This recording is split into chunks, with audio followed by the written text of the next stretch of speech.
Today, Air Canada and Air Canada Rouge flight attendants could walk off the job in the next 10 days. We're tired of being undervalued, underpaid, and often not paid at all. This past week, our union was given a clear mandate: fight for a deal or take action if Air Canada refuses to negotiate one. So the union, representing more than 10,000 flight attendants, voted in favor of a strike. This is after months of contract talks. If the union gives its 72-hour work stoppage notice, all workers will be off the job starting August 16th. For a closer look at the strike vote, I'm joined this morning by Teresa Mitchell, Vice President of the Air Canada component of CUPE. Good morning. Thanks for being here. Good morning, Anne-Marie. Thanks for having me. So we heard just now one of your members outline their concerns, but what led to this point? We have been at this process of negotiations since December and have been meeting on a regular basis with the employer.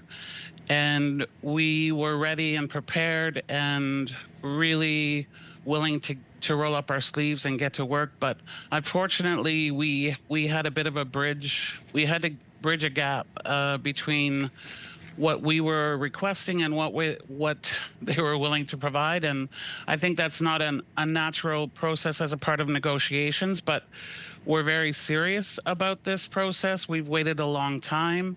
Our members have provided a clear mandate of 99.7% to say that something's got to change. Morale is at an all-time low, and we want to get a deal. And one that recognizes, oh, sorry, Anne-Marie. No, Teresa, go ahead, finish your sentence. One that recognizes the contributions that our members make to the bottom line, and I think we're just not there yet. What are you asking for specifically from Air Canada? What we would like is a wage increase. We have had, over the last 10 years, only a 10% wage increase. Also, there is a lot of the work that we do that's unpaid. So that's boarding, deplaning, safety checks, those things. We're not paid for that. And any federal worker is paid for the work that they do. And this is something that came from a long time ago. That is an antiquated pay system, and we want that to end.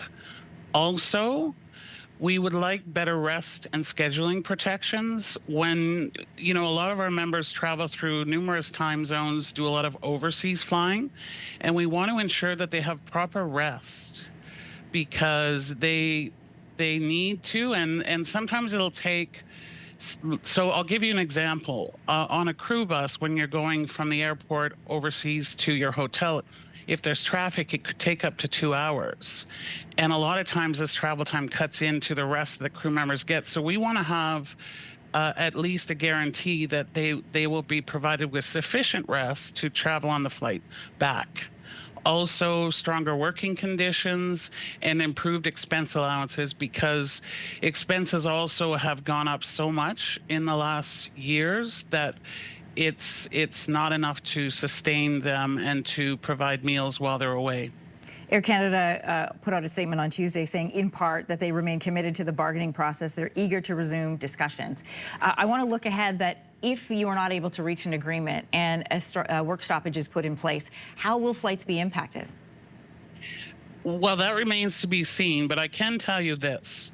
Our members are proud of what they do. They're true safety professionals. And yes, they've given us a strike mandate of 99.7%, but it's our intention to get a deal because we understand that the traveling public, they work hard and they want to get from point A to point B. So it's truly our intention to go back to the table. Actually, we're going back on Friday, and we will be very serious about getting a deal, and we will do all that we can to, again, reach a fair deal. We are not asking for in our view, it's not unreasonable what we're asking for, and our morale with the flight attendants is at an all-time low, and we just want them to be respected and given proper working conditions. And if we can do all of those things, then we can achieve a deal.